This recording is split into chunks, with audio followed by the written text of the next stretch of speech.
Paparazzi. आज ये word हम सोशल मीडिया में हर रोज सुनते हैं, लेकिन क्या आपको पता है कि ये वर्ड डिक्शनरी से नहीं आया? ये आया था एक मूवी से।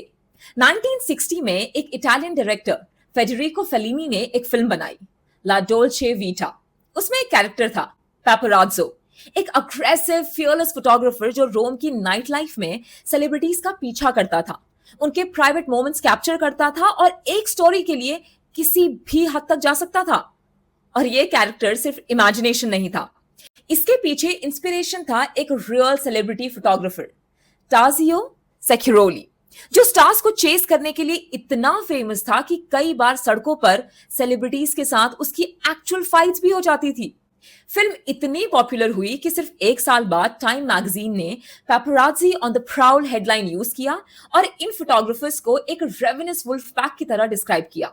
बस फिर क्या था, धीरे धीरे एक फिक्शनल नाम पूरी दुनिया के सेलिब्रिटी कल्चर का हिस्सा बन गया।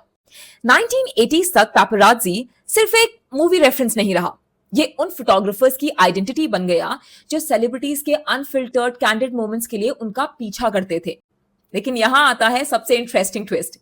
इंडिया में भी हम इन्हें पैपराजी बोलते हैं, लेकिन क्या ये एक्चुअल पैपराजीज है? वेल, नहीं।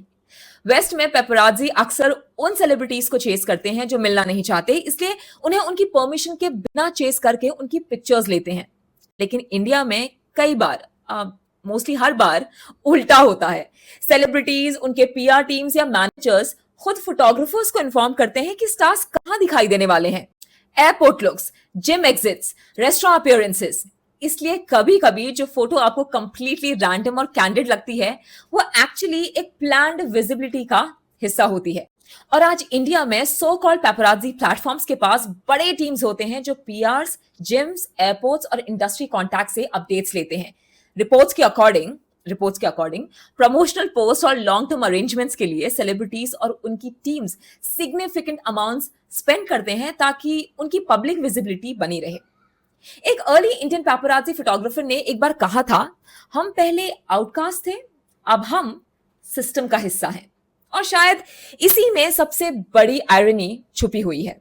एक वर्ड जो उन फोटोग्राफर्स के लिए बना था जो सेलिब्रिटीज का पीछा करते थे, आज कई जगह सेलिब्रिटीज खुद उन कैमरास का पीछा करते हैं।